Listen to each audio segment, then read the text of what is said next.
Another big round of applause for our dancers from the Khmer Keom Federation and their beautiful dance and beautiful culture. A lot of grace. Yeah.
Reflected in the report of the workshop on participation in good governance. We highlighted this very strongly because we do believe that that is an issue that has to be addressed, and the issue of trade definitely has a very important impact, both good and bad, mostly bad to indigenous people, and of course the issue of the official development assistance. And one of the points that was raised there is, of course, it also depends on the quality of the development assistance that goes into the countries and how this development assistance is used to support the needs also of indigenous people. So I think we all agree that we should work harder to make sure that the achievement of MDG Goal 8 will really be made so that it will have an impact on indigenous people. Thank you very much, Mr. Ambassador. I'd like to now call on the representative of Vietnam, Mr. Pham Hai An, the permanent mission of Vietnam.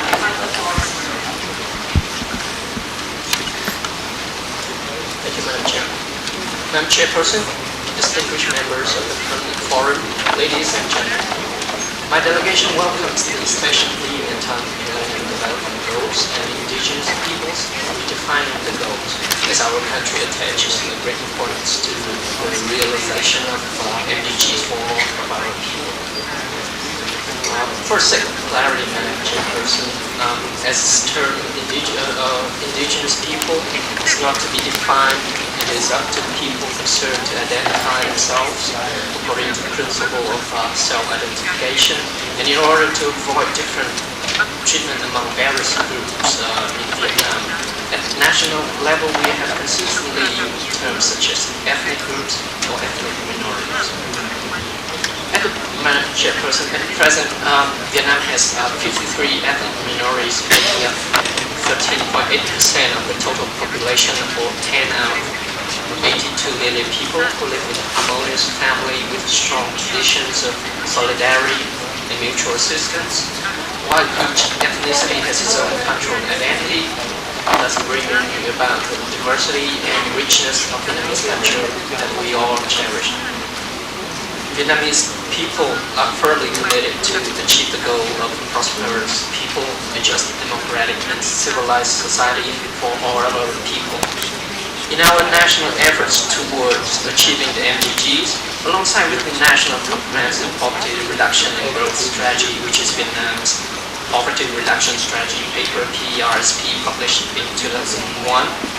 In 2002, we also prepared a separate MDG strategy for ethnic minorities entitled Localizing MDGs for Poverty Reduction in Vietnam, Promoting Ethnic Minority Development.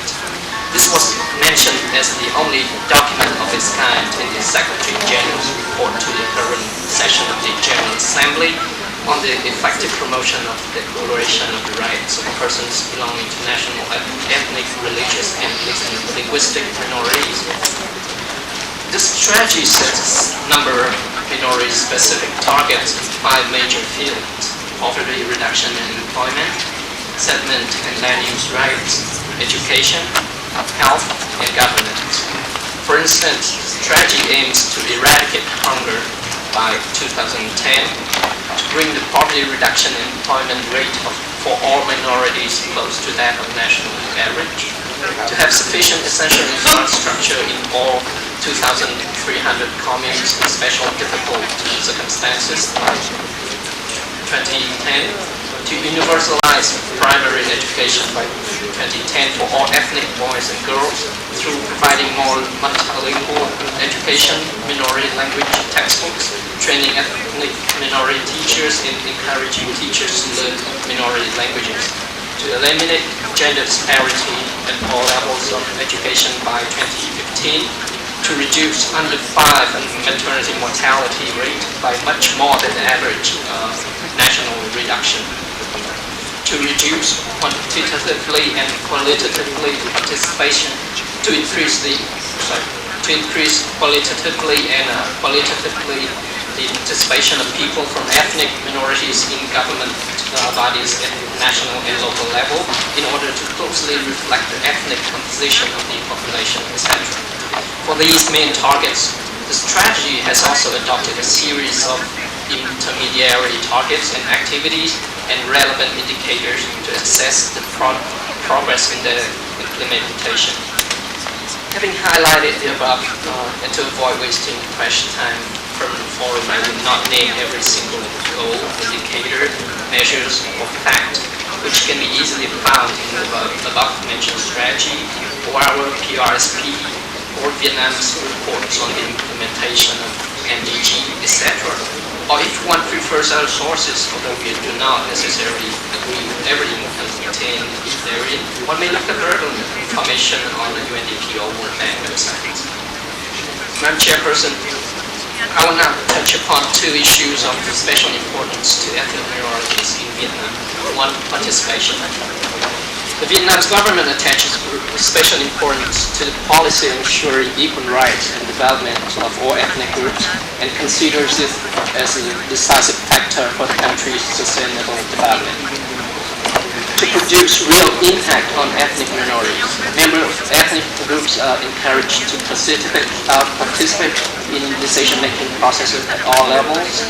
At present, there are 86 ethnic minority members of the National Assembly, representing over 17% of the total membership, which is higher than the ratio of 13.8% of ethnic minorities in the total population. The proportion of ethnic deputies to the People's Councils at all levels is also relatively high. 14% at provincial level, 17% at district level, and 19% at commune level. Ethnic minorities also actively participate in designing through consultation at grassroots level and implementing various socio-economic development strategies, programs, and plans specially designed for them, such as those on the socio-economic development in special difficulty communes of ethnic minority, mountainous, and remote areas, on priorities of infrastructure development and the allocation of cultivation and residential land, on housing and other necessities for poor ethnic minorities, on poverty reduction and job creation, on tax incentives for agricultural products, financial assistance for enterprises, price subsidies to essential commodities such as iodized salt, medicines, fertilizers, writing paper, etc. for ethnic minority. 2. Education and preservation of ethnic identity. The preservation and development of ethnic minorities culture in Vietnam has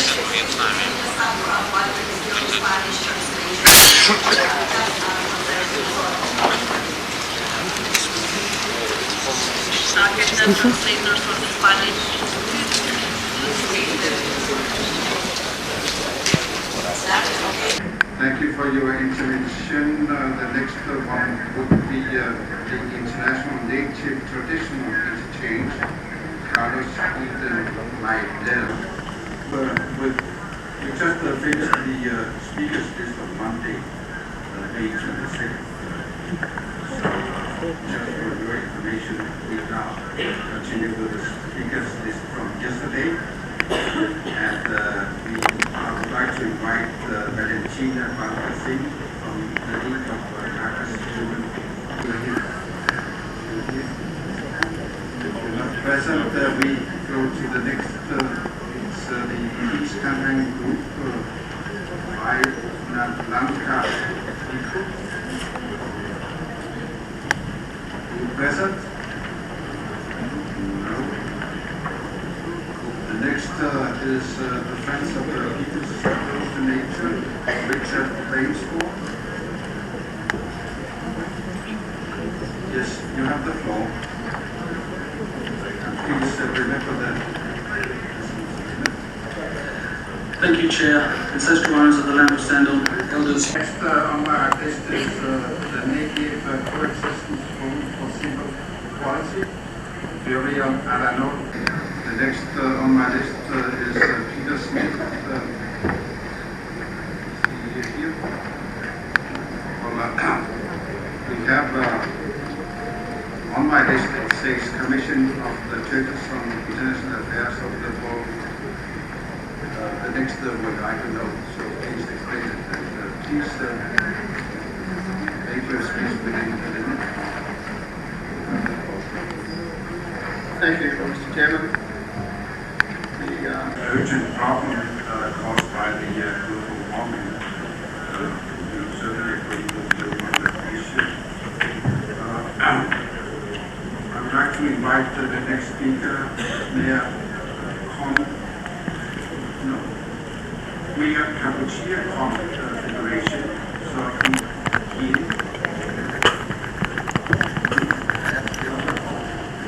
Thank you, Mr. Chair. Thank you, Mr. Chairman. We are pleased with the development of the Permanent Forum over its 5 years of existence.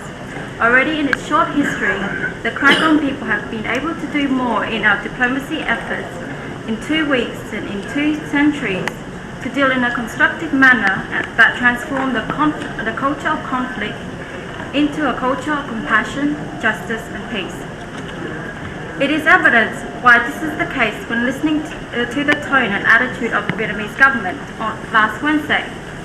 Instead of engaging in a positive, constructive process, the government maintains its position of resolutely rejecting all groundless information that perpetuates its policy of exclusion of our people in decision-making, elimination of our distinct culture and cosmology, and ultimate extermination. We acknowledge Mr. Pasharan's comment and repeat his quote. How can we hope to achieve the MDGs if they refuse to recognize the indigenous people of Vietnam? Identifying and accepting who the indigenous people are is the responsibility of the Vietnamese government. We also like to thank Willie Littlechild for his intervention relating to Vietnam and its aggressive nature towards our organization. This was seen also last year. He also brought up an important point of self-identification. The Khmer people have the right to self-determine. We want to engage in a positive dialogue to protect and promote human rights for all cultures to live together in harmony and hope and not in hatred and hurtful tones. Mr. Chairman, we recommend the Vietnamese government have an open door policy which allows for the invitation of the special rapporteur on situation of fundamental freedom and human rights and other related UN special rapporteurs to verify and investigate human rights violations and allow for effective and constructive follow-up. The Vietnamese government should also create laws and regulations that are translated into positive changes in the lives of people in the indigenous communities. It should also bear in mind legislation in other countries that have resulted in information gap witnessed in other countries by the Special Rapporteur. Finally, we applaud the effort of Vietnam in creating a publication focusing on the MDGs.